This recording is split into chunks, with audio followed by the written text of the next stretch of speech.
Are you tired of being a productive, respected member of society?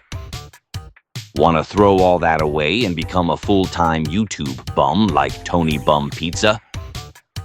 Well, step right up, because we got the products guaranteed to tank your life faster than Tony's last livestream.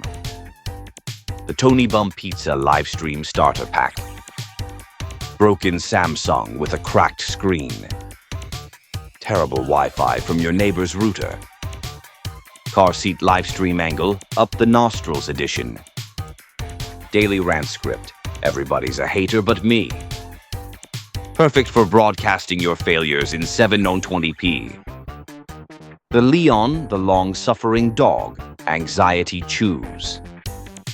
For pets forced to listen to their owner complain about the mob life he never lived. Now with calming agents. Cheese residue. Tears. Shame. The 2001 Mercedes Confidence Kit includes one deflated ego, duct tape for the doors, vanilla air freshener smelling like financial ruin and regret, looks like success, runs like depression, scratch off dreams mega bundle, 40 tickets, 0 wins, 100% denial, because something's gotta hit eventually, right? The official Batman tee. Never washed. Authentic gas station fabric. Finger-pointing stains included. Why be a hero when you can pretend you are? Mugs, what the fuck you doing in there, you prick?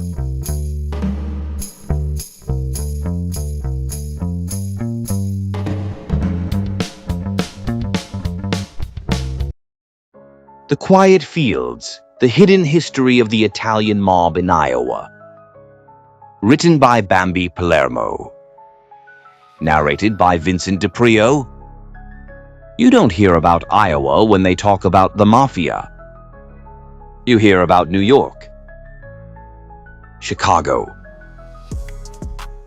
Vegas. Big cities, big bodies, big headlines. But organized crime, real organized crime, don't always scream. Sometimes it whispers. This is the story of how Italian-American organized crime quietly touched Iowa, not as a kingdom, not as a capital, but as a corridor. And sometimes corridors are more important than thrones. This is the Quiet Fields. Prohibition, the door opens, 1920-1933. In 1920, the 18th Amendment changed America overnight. Alcohol became illegal. But demand? Demand got stronger. The Midwest became a perfect pipeline. The Missouri River ran like a vein between Kansas City, Omaha, and Council Bluffs. Rail lines crisscrossed the state. Rural enforcement was scattered. Iowa wasn't lawless. It was stretched thin. Bootleg liquor flowed through western Iowa. Farms stored it. Trucks moved it. Small-town bars quietly reopened behind locked doors. And here's the psychological twist.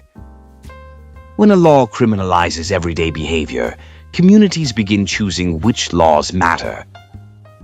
Bootlegging wasn't seen as evil. It was seen as practical. And that shift, that moral flexibility, creates fertile soil. The Omaha influence. Iowa never had its own dominant mafia family like New York's 5 families. Instead, Western Iowa became influenced by the Omaha organization under figures like Anthony Biase. Omaha's Italian-American crime structure controlled gambling, bookmaking, and loan sharking operations, Council Bluffs, just across the river, became a natural extension. Later, power in the Midwest consolidated under Kansas City boss Anthony Joseph Civella. Civella's influence reached into Nebraska and parts of Iowa, not loudly, not violently, strategically. Iowa was never the headquarters. It was the satellite. And satellites are safer. The quiet revenue streams. No machine guns in the streets. No public assassinations in downtown Des Moines. Instead, underground bookmaking, card rooms, loan sharking, political relationships, selective influence in labor and transport. The business model wasn't spectacle. It was stability. Loan sharking in agricultural communities carried a unique psychological weight. Farmers facing bad harvests or tight credit sometimes turned to underground lenders. High interest meant long-term control. Debt creates silence. And silence creates longevity. Why Iowa stayed calm. Here's what separates Iowa from Chicago. Community scale. In smaller communities, violence attracts too much attention. Federal heat spreads quickly. Relationships matter more than fear. Organized crime in Iowa adapted. Keep it low. Keep it polite. Keep it profitable. This is what criminologists sometimes call embedded corruption, where influence exists not through domination but through normalization. No one talks because everyone benefits a little. You ever wake up in a hotel room with no pants, a fake passport, and 3 missed calls from your ex-wife and your parole officer? Yeah? Then you need alibi shades. Courtrooms, backdoor meeting, or the back of a police car. Developed by the same guys who invented selective memory, these shades are designed to block flashbangs, questions, eye contact with snitches, the crushing weight of moral responsibility. Alibi shades. I ain't seen nothing, officer, just the sunrise and my manicure. Alibi shades in interrogation black, snitch-proof smoke, and witness protection chrome. Alibi shades for when you gotta look the DA dead in the face and say, never met the guy. Available at Lou Carboni's Pawn and Optometry, under Bambi's mattress and select glove compartments in Newark. Federal pressure and the collapse. By the 1970s, everything changed. The federal government began aggressively using RICO statutes. Instead of charging individuals, prosecutors targeted entire enterprises. Surveillance expanded, informants flipped, grand juries convened. When leaders like Anthony Joseph Civella faced prosecution, the structure weakened. And satellite territories like Western Iowa, they faded quietly. No dramatic ending, just slow erosion. By the late 20th century, traditional Italian-American organized crime influence in Iowa had largely diminished. The cornfield effect. Iowa teaches a critical lesson in organized crime psychology. Crime thrives not just in chaos, but in comfort. When communities believe, that doesn't happen here, oversight softens. The absence of violence becomes camouflage. In Iowa, organized crime didn't need dominance. It needed invisibility. Iowa was never the capital of organized crime, but it was a corridor. a quiet artery connecting larger empires. And in the shadows between cornfields and courthouses, business was done. Not with headlines, with handshakes. History doesn't always shout. Sometimes it hums under the surface.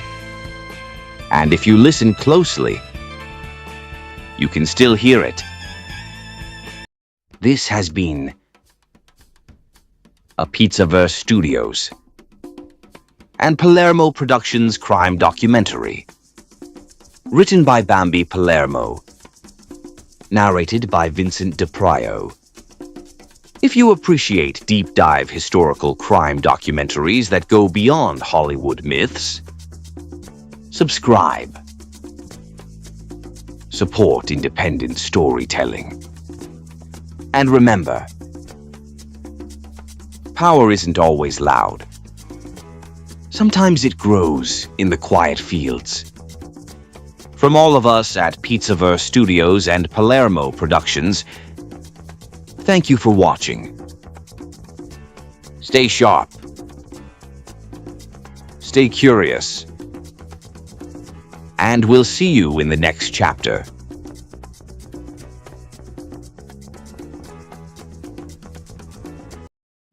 You've heard about New York.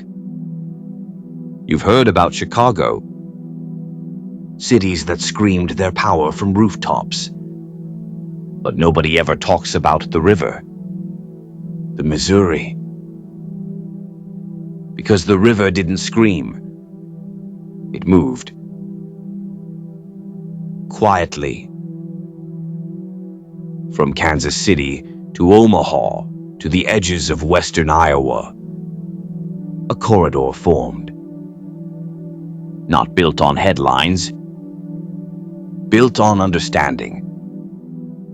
While the coast fought wars in the streets, the Midwest built something different. Stability. No bodies on sidewalks. No machine guns in daylight. Just handshakes in back rooms. Cards dealt under a single hanging bulb. Ledgers balanced with surgical precision. Under leaders like Anthony Savella in Kansas City, influence spread along the Missouri corridor. Through gambling.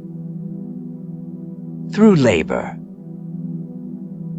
Through quiet political relationships. And in Omaha, men like Anthony Biase reinforced the structure.